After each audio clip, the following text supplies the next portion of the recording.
Wanna touchdown in your end zone. You got a reputation in the streets, saying so fine but a cold heart. She leave you shaking while you in the streets, not playing.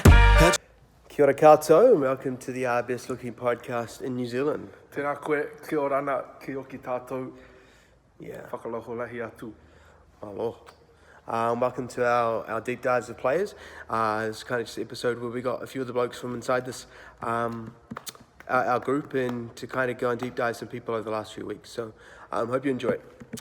First up we have Jalen Phillips. Kind of big guy. He played for UCLA for a few years. Played 2 years and then kind of didn't do a whole lot. Had ankle, wrist, and concussion injuries. So played about 6 games over two seasons each, and then went and played at Miami, and that's kind of where his draft stock rose. Made some dope plays, and if he can get rid of the concussion issues, I think he could be a player at the next level. But there's just quite a few worries around that. So we'll let Jordan kind of unpack that a little bit more. Now, Jalen Phillips was considered the number 1 recruit coming out of high school. He had an injury history and retired after the 2018 season with UCLA due to a concussion. However, that was actually compounded by the fact that he was earlier hit by a car in 2018 and had suffered wrist and head injuries. He joined Miami 2020 and drastically improved his numbers, going from a max of 18 pressures in 2017 to 42 in 2020. He had an impressive 9 sacks with 3 against VT. Over his last 6 games, he had 30 pressures and a 90.0 PFF grade, so really peaked. Also a sack on Trevor Lawrence when they played Clemson. Fast enough to loop around and his crazy skills with his footwork. He's similar to Gregory Rousseau, his Miami teammate, but a little more refined as he has a bit of a Euro-step swim move game going on. The issue will be his medical history, but if he can convince NFL teams that is behind him, then I think he's going to make an impact. He actually has the talent to be the best pass rusher in the NFL draft this year, but he's benefited from the fact that he had Quincy Roach on the other side. So it's going to be interesting to see where he lands and how that affects his production. Thanks, Jordan, for the expert analysis. Expertly said, expertly delivered. Wonderful man. Thank you. The next one we got is Jaylen Model. My guy. This is one of my favorite sort of sleepers in terms of he might drop in the actual NFL draft stock more so because it's kind of outside of mind. He's injured. Well, no, because people 2 years ago had Devontae Smith below Waddle, and now after the last insane year, kind of fair enough. Smith jumped over him. Exactly. Whereas Waddle back in 2018 went like 45, 848, and 7. So that was with like Judy, Ruggs, and he didn't do shit. Yeah. And Smith. He was a kick returner. Yeah, 45, 848, and 7. That's a nice season. 45 catches. Yeah, 45 catches. Okay, yeah. Sorry, So that was all with those 3 beasts on the good. team. So that was a nice year, and then he kind of was a bit plagued by an injury. So highlight reel catches though, man. yeah, some great hands. How about that first 5 weeks, man? He was pacing better than Devonta Smith, and that's facts. And this is what I mean is then he kind of fell off and just outside of mind. The last 2 years are talking about Chase and Waddle being the next guys, and he's kind of fallen out of that combo. And Chase has stayed there for fair enough, and Smith's now taking his place. So I'd argue he's still the guy, man. He could be the best, man, out of the 3. You know, it'd be interesting. Let's see what Daniel thinks. That's great segue. This is my player analysis video for Jaylen Model, the wide receiver out of Alabama. He is touted as one of the top 3 wide receivers, along with his teammate Devontae Smith and LSU's Jamar Chase. So looking at some of his strengths, incredibly fast, 4.2, 4.3 type speed, straight out of the gates. And he also has really consistent hands. So that leads me to believe his ceiling, I guess, Tyreek Hill, automatic assumption. Some of his weaknesses in the fields that I guess he needs to work on his route running. So many teams are implementing the short to medium pass game. So how is he gonna develop his route running ability to adapt to teams that don't throw the ball down the field as much?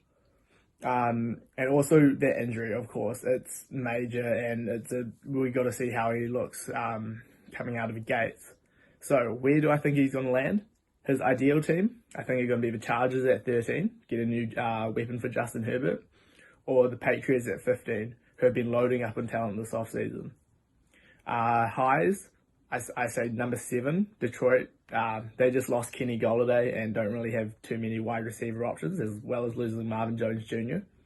And low, I see probably he wouldn't slip further below 22 at Tennessee, who have a real need for wide receiver after losing Corey Davis. And in order to be a title contending team, I feel like they need some more wide receiver depth. So that's my player analysis video for Jaylen Model out of Alabama. And cheers. Thank you. Oh, Dan, thanks for that expert analysis. Once again, expert delivery from an expert guy. Thank you, Daniel. Next guy is a very controversial guy in the old Zach Wilson. Zach Wilson, the quarterback. The quarterback. Who everyone thinks From is kind of NU. BYU. everyone thinks is going to the Jets. BYU. This is a guy that every single time I talk about him, he played for BYU. They played like Boise State, Coastal Carolina, where they lost, in UCF. Like those were the 3 strongest games. He got a dope arm, and that's awesome. But I feel like this is Carson Wentz again, and kind of a small town guy, and he kind of might play for a good year, and then kind of just the hype falls off. Would you be able to pinpoint me at what point we started thinking Zach Wilson was the guy, other than everyone kind of just started going nuts? I never thought he was the guy. I've always been bigger on Fields than I have on Wilson. Everyone just started going nuts about him, and then kind of just snowballed. So it'll be interesting. He can be kind of Tannehill vibes, man. Exactly. You just. I don't think he'll last that long. He seemed a bit grittier than. Well, then I guess Tannehill is gritty, right? He's been there for a while. Anyway, Zach Wilson kind of seemed like he got a bit of heart. Whoa. I think Bernard wants to cut in here with his thoughts on Zach Wilson. Christian Ponder, part 2. Zach Wilson concerns me as a late pre-draft riser who only had 1 season of production against substandard competition at BYU. He's a 6'3", 210-pound quarterback who this season gone past for 3,692 yards, 33 touchdowns and 3 intercepts. He shows good athleticism and the ability to extend plays and accurate ball placement. Concerns other than his relatively poor level of competition are the fact that he benefited from excellent offensive line play, bringing into question how well he'll play in the tighter pockets of the NFL. I think on balance he's going to fit in a West Coast offense, and prior to the weekend's trades, I thought he looked a good fit with the Panthers at number 11 or San Francisco shortly after this. Now that San Francisco have traded up to number 3, it seems likely that they may take him, though if they're lucky the Jets will take him, and superior prospect Justin Fields will fall to them at number 3. Overall, I think he's got reasonable prospects of working out as a quarterback in the NFL, but may well be looked back upon as someone who was better off drafted in the 3rd round rather than at 3rd overall. Great chat. I like the Christian Ponder comp.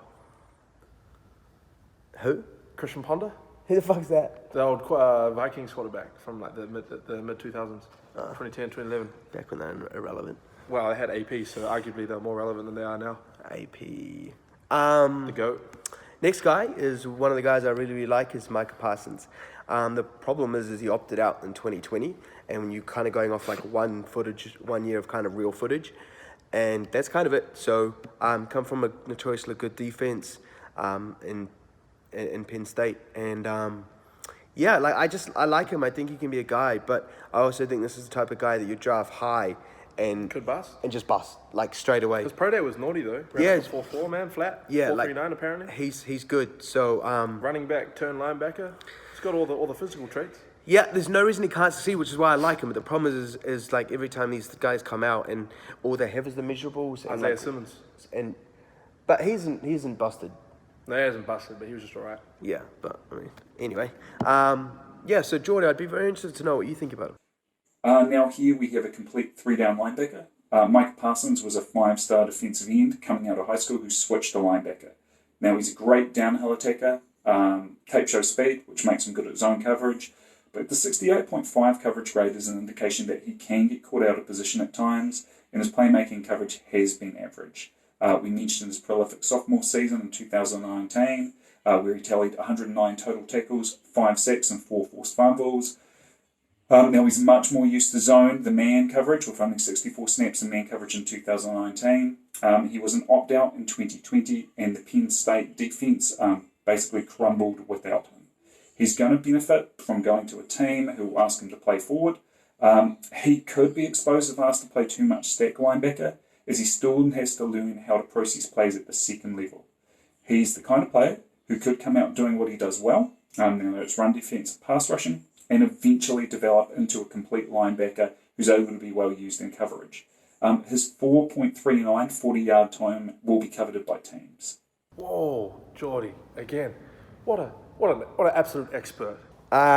Next guy we have is Caleb Farley. Arguably, some people have him as one of the best defensive backs in the draft. I know a lot of people kind of aren't sold on him. I know some people think Surtain's the best, and then some people think JC Horn shut down the best guys, and then some people think Farley is. So some people think just wait a year and get Derek Stingley. I mean, what are you going to do?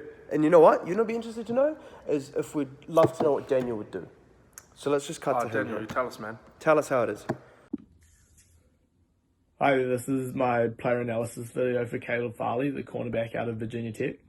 So the first thing to notice is that he opted out of this last season. So there isn't any tape on him from the last season, but from the seasons prior, we have some really good tape. The first thing that jumps out is his some strengths, his size and explosiveness and his speed.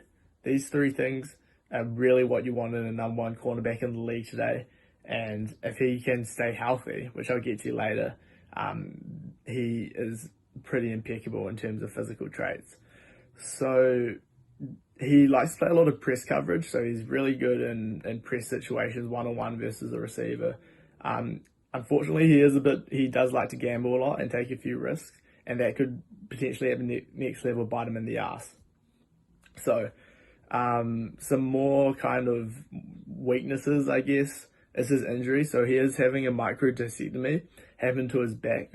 This just got announced a few days ago, which could really lead to questionable decision making from teams. Is his health going to keep up with his draft projections? So where do I think he's going to go?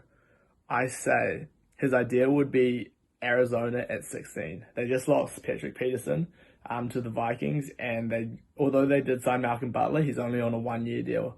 So him and Buda Baker in the back and in the secondary could really do some damage.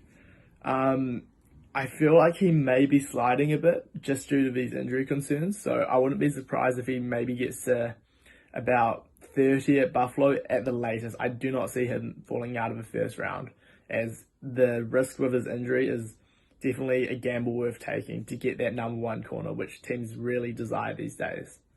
So that's my player analysis of Caleb Farley, the cornerback out of Virginia Tech, and thanks for watching. And we're back. Daniel, wow. Again, expert analysis, wouldn't you say? Love to hear it. You just love to hear it. Last guy is Joseph Awe. Josiah Owe. Josiah Awe. And Josiah? Josiah? Jason. Jason. Yes, sir. Jason. But you were telling me an interesting story about him. Bro, if you actually go to, when you draft him in Madden, right, if you go on and press edit stats and give him higher speed, his speed actually goes up. Would you say that about most people's stats? Nah. No, okay, so he's special talent. He's a special freak athlete, ran a 4.38 at his pro day, Penn State, alongside Micah Parsons. Fun fact. Just terms and conditions and asterisks. Don't believe any of the stats that Sam pulls out. No, the numbers are actually accurate. I was watching the Penn State pro day. Parsons and Josiah had Was this while you were at work? I don't have a job, bro. I'm unemployed. Okay. Yeah. On the Benny. But you know whose stats are accurate? Jordan. So let's throw it back to him. Perhaps the player who's helped themselves the most this pro day season is Jason Owe. Now, he's tested like how we hoped Gregory Rousseau would have. Weighing at 257, 6'5", Owe aced his pro day with top-level testing results. An older prospect who will turn 23 this year was rotational 2019 due to his issues in the run game, but resolved those in 2020 and came out with a run defense grade of 89.7 from PFF. And that was up from 59.5 the year before. He also has limited experience in football and hasn't quite put it all together yet, and he needs to bring more physicality and violence to his game, particularly in his hand movements. He's super fast and capable of sub 4.4 speeds. He had a 4.39 40 yard, so that's impressive. But no sacks in 2020, but 20 pressures, so there is the indication there that he's going to get better at the next level. When he wins, he seems to glide past others, but in the same sentence, his agility doesn't match his speed. He's an incredibly explosive and strong athlete in the run game, but inconsistent in pass rush. It's completely fair to say that his rushes die on contact a lot, and even when he wins, he sort of seems to be quite passive. He's going to need coaching in the next level to increase his physicality and pass rush moves. He did have the top 40 time for the position at 4.39, so he's definitely one who's going to rise up on boards. Wow, amazing. And more expert analysis. And that'll be it. We will catch you on the flip. We'll have some draft day reviews once the first draft day is done. So we'll have that coming out and some content that no one else asked for, and we'll probably pop those out as well as some day 2 sort of talents. So make sure you like, subscribe, and stay tuned.